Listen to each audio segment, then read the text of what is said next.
नमः शिवाय। स्वस्ति श्री गणेशाय नमः। श्री सरस्वत्यै नमः। श्री गुरुभ्यो नमः। वन्दे देव उमापतिं सुरगुरुं वन्दे जगत्कारणं वन्दे पन्नगभूषणं मृगधरं वन्दे पशूनां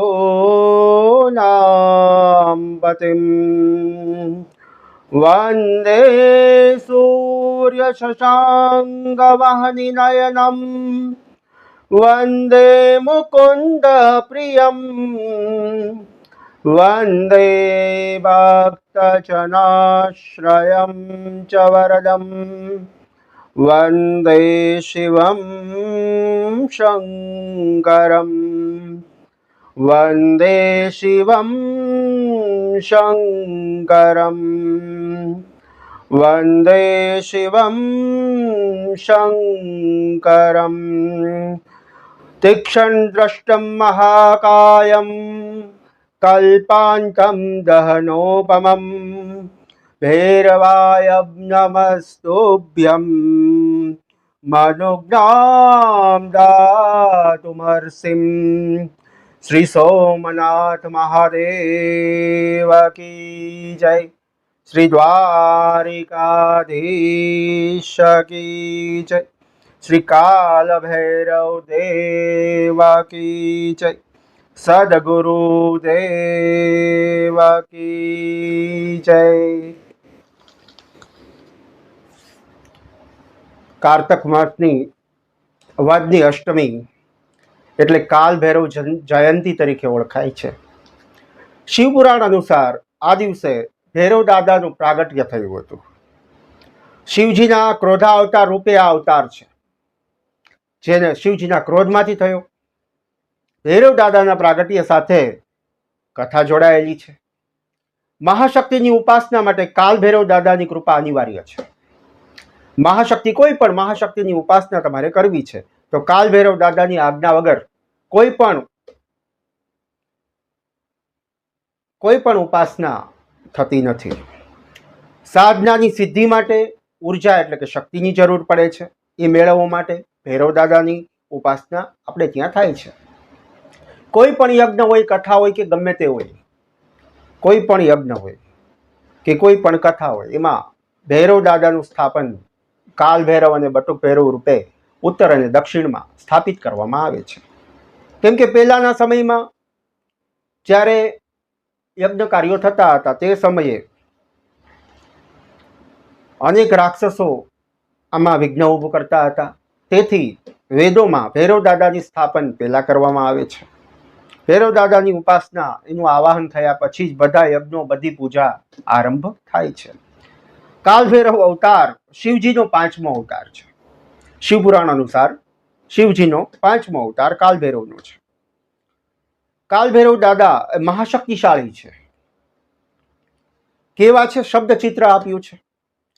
તીક્ષ્ણદંત મહાકાયમ કલ્પાન તીક્ષ્ણ દ્રષ્ટમ મહાકાયમ કલ્પાંતમ દહનોપમમ ભૈરવાય નમસ્તોભ્યમ મનુજ્ઞામ દાતુમર્હસી। તીક્ષ્ણ એટલે કે અગ્નિ સમાન નેત્રોવાળા, દ્રષ્ટિવાળા, દ્રષ્ટિ માત્રથી સામેનો વ્યક્તિ એ બળીને ભસ્મ થાય તેવા, એક જ ક્ષણમાં આખા બ્રહ્માંડને અગ્નિ મૂકનાર એવા કાલ ભૈરવ દાદાને હું નમસ્કાર કરું છું। વ્યાખ્યા કરીએ। કાળ એટલે કે મૃત્યુ, ડર, વિસર્જન। કાળ એટલે મૃત્યુ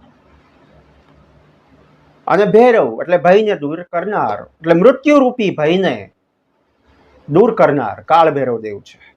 અને મૃત્યુની સામે બેસે છે, પોતે કાળ છે। करालम महाकाल कालम कृपालम। काल एटले के समय एवो पण अर्थ थई शके। मृत्युनी सामे मृत्युने भय पमाडनार તેથી કાલ ભૈરવ.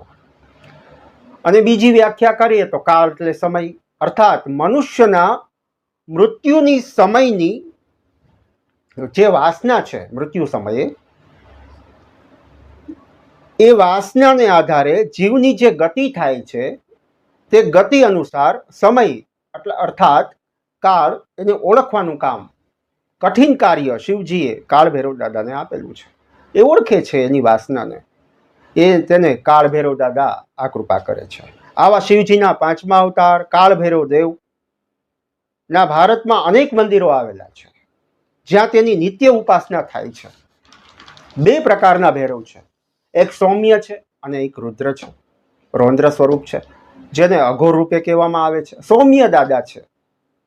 આસામ ક્ષેત્રમાં, જબલપુર ક્ષેત્રમાં કાળ ભૈરવ ક્ષેત્ર આવેલું છે. આસામ ક્ષેત્રમાં છે, જબલપુરમાં એમપીમાં પણ આવેલું છે, કાશીમાં કોટવાલ રૂપે પણ છે, અને ઉજ્જૈનમાં ભૈરવપીઠ છે. કાશી અને ઉજ્જૈનમાં વિશ્વનાથ અને મહાકાલની સાથે ભૈરવનાથની ઉપાસના કરવામાં આવે છે. એના દર્શન આવશ્યક છે. જો તમે ના કરો કાશીમાં જઈને તો પછી કાશીની યાત્રા અધૂરી છે. એવી જ રીતે ઉજ્જૈનમાં મહાકાલેશ્વરના દર્શન કરો અને ભૈરવનાથના દર્શન ના કરો તો એ યાત્રા અધૂરી કહેવાય છે.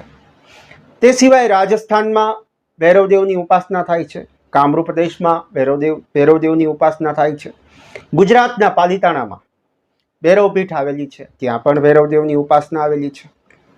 ઉપાસના થાય છે. પાલિતાણા ક્ષેત્રના દેવ તરીકે ભૈરવદેવ પ્રસિદ્ધ છે પાલિતાણામાં. તેના 2 પ્રકાર મુખ્ય છે કાલ ભૈરવદેવના. પુરાણો અનુસાર શિવજીના લોહીમાંથી, ક્રોધમાંથી ભૈરવ દાદાની ઉત્પત્તિ થઈ છે. તેના 2 પ્રકાર મુખ્ય કહેવાય છે, કાળ ભૈરવ અને બટુક ભૈરવ. કાળ ભૈરવ શિવજીના ગણ કહેવાય, શિવજી સ્વરૂપ છે, અને બટુક ભૈરવ એ પણ શિવજી રૂપ જ છે, પણ એ આદિશક્તિ શિવાના સંરક્ષક દેવ છે, એના ગણ છે. તેથી જ્યાં જ્યાં શક્તિપીઠો છે ત્યાં બટુક ભૈરવ ભૈરવદેવ તરીકે રહેલા છે. અને રવિવાર અને મંગળવારે તેની સાધના વિશેષ ફળદાયી છે. કારતક માસની વદની આઠમ એટલે ભૈરવાષ્ટકમી તરીકે ઓળખાય છે. કાલાષ્ટમી કારતક માસની આઠમ ભૈરવ અષ્ટમી કહેવાય. એ દિવસે એની વિશેષ પૂજા થાય છે. રવિ અને મંગળવારે એની સાધના નિત્ય થાય.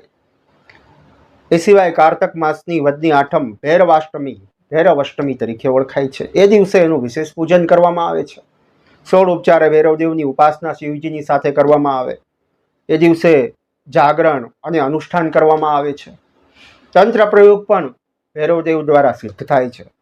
આદિશંકરાચાર્ય રચિત ભૈરવાષ્ટકમની દ્વારા ભૈરવદેવની સ્તુતિ પણ કરવામાં આવે છે. નિત્ય 16 ઉપચારે પૂજન, આરતી, જાગરણ, અનુષ્ઠાન ભૈરવદેવના મંત્રો વડે કરવામાં આવે છે. શંકરાચાર્યની રચના છે ભૈરવાષ્ટકમ. એક શ્લોક જોઈએ આપણે, પુરુષ સ્તોત્ર જોવાનું નથી. એના દ્વારા એની આરાધના કરવામાં આવે છે. દેવરાજ સેવ્યમાનમ પાવનાનપી પંકજમ વ્યાલયજ્ઞમ સૂત્રબિંદુમ શેખરમ કૃપાકરમ નારદાદિ યોગી વૃંદમ વંદિતમ દિગંબરમ કાશિકાપુરાધિનાથમ કાલભૈરવમ ભજે. આ એક શ્લોક છે. આવા 8 શ્લોક આદિશંકરે રચેલા છે. એના દ્વારા ભૈરવદેવની ઉપાસના કરવામાં આવે છે. આ કાલ ભૈરવ અષ્ટક કરવાથી મનુષ્યની બધા દુઃખ દૂર થાય છે, અષ્ટસિદ્ધિ અને નવનિધિ પ્રાપ્ત થાય, અને આવેલા સંકટનું નિવારણ ભૈરવદેવ કરે છે. આવા ભૈરવદેવની અવતરણની કથા જોઈએ. શિવપુરાણમાં પ્રવેશ કરીએ ભૈરવદેવની અવતરણની કથા માટે. સૃષ્ટિના આરંભ સમયે પૂર્વકાળમાં બ્રહ્માજી પંચમુખી હતા. બ્રહ્માજી અને ભગવાન વિષ્ણુ વચ્ચે વિવાદ થયો કે શ્રેષ્ઠ કોણ છે. તે સમયે અગ્નિલિંગ રૂપી મહાદેવ પ્રગટ થયા. તેણે બંનેને કહ્યું કે જે અગ્નિલિંગ અર્થાત શિવજીનો પાર પામી શકે, પોતે જ પ્રગટ થયા છે અગ્નિલિંગ રૂપે, કે જેનો કોઈ પાર નથી. પાતાળથી અંતરિક્ષ સુધી એ અગ્નિલિંગ પ્રગટ થયું. બંને દેવો વચ્ચે વિવાદ થયો. તો ભગવાન વિષ્ણુ નીચેની તરફ ગયા અને બ્રહ્માજી ઉપરની તરફ ગયા. ભગવાન નારાયણે નીચે જઈને જોયું, સહર્ષ સ્વીકાર કર્યો કે આ લિંગનો, અગ્નિલિંગનો કોઈ અંત નથી. અગ્નિલિંગનો કોઈ અંત નથી. બ્રહ્માજીએ અસત્ય ભાષણ કર્યું. પેલું કેટકીના પુષ્પને સાક્ષી રાખ્યો, ખોટી સાક્ષી પૂરી. આ બાબતે વિવાદ થયો અને કહ્યું કે મેં અગ્નિલિંગનો પાર પામી લીધો છે. વિવાદ થયો તો બ્રહ્માજીના એક મુખે વેદ નિંદા અને શિવજીની નિંદા કરવા લાગ્યા. શિવજીએ કહ્યું કે બ્રહ્મા, તમે મિથ્યા ભાષણ કર્યું છે. નારાયણ, તમે સત્ય ભાષણ કર્યું છે. તેથી હે નારાયણ, તમે મારા સમાન પૂજ્ય થશો. મારા જેવી જ શક્તિઓ તમારી પાસે રહેશે. અને બ્રહ્માજીને મિથ્યા ભાષણ માટે પૂજામાંથી બાદ કર્યા. બ્રહ્માજી શાંત ના થયા. ઘણા સમય સુધી બ્રહ્માજી શાંત ના થયા. તે સમયે શિવજીનો ક્રોધ ભભૂકી ઉઠ્યો અને ક્રોધિત થયેલા મહેશ્વર શિવજીની ભ્રુકુટીમાંથી, અહીંયાથી કાળ ભૈરવ દેવની ઉત્પત્તિ થઈ. કાળા છે એકદમ, શરીર કાળું છે, રુદ્ર સ્વરૂપ છે, જેનું સ્વરૂપ અતિ વિકરાળ હતું. શિવજી જેનો ઉપયોગ સૃષ્ટિના સહાર વખતે કરે છે એવા તીક્ષ્ણ દંત મહાકાય કલ્પાંતમ દહનોપમમ. તીક્ષ્ણ એટલે અગ્નિની દ્રષ્ટિવાળા, ત્રિદ્રષ્ટા, 3 આંખોવાળા, મહાકાય મોટા શરીર, વિકરાળ શરીર છે, જેની દ્રષ્ટિ માત્રથી આખી સૃષ્ટિ થરથર કાપે છે. તેવા ભૈરવદેવ શિવજીના ક્રોધમાંથી એનું અવતરણ થયું, જેને વિકરાળ સ્વરૂપે પોતાની બોલ એવા મહાદેવની ક્રોધમાંથી ભૈરવદેવની ઉત્પત્તિ થઈ. વિકરાળ સ્વરૂપ છે ભૈરવદેવનું. બોલીએ ભૈરવનાથ મહાદેવ કી જય. જેણે વિકરાળ સ્વરૂપે પોતાના ડાબા હાથની ટચલી આંગળીથી બ્રહ્માજીએ જોયું. બ્રહ્માજી શિવજીની નિંદા કરવા લાગ્યા, વેદની નિંદા કરવા લાગ્યા, ગમે તેમ બોલવા લાગ્યા. એનું 5મું મુખ બ્રહ્માજીનું ગમે તેમ બોલવા લાગ્યું. બ્રહ્માજીના 5મા મુખે જે શિવ નિંદા કરતું હતું, વેદ નિંદા કરતું હતું, તે મસ્તકનું છેદન કર્યું છે કાળ ભૈરવદેવે ડાબા હાથની ટચલી આંગળી વડે. બ્રહ્માજીના મસ્તક છેદનથી કાળ ભૈરવદેવને બ્રહ્મહત્યા લાગી છે. તેથી બ્રહ્માજીના મસ્તકને હાથમાં ચોટી ગયું, લાગી ગયું. દૂર નહોતું થતું કાળ ભૈરવના હાથમાંથી. બ્રહ્મહત્યાના નિવારણ માટે શિવજીએ કાળ ભૈરવદેવને સમસ્ત તીર્થયાત્રા કરવાનું કહ્યું કે તમે સમસ્ત તીર્થયાત્રા કરો, નહીંતર બ્રહ્મહત્યાનું પાપ તમને લાગશે.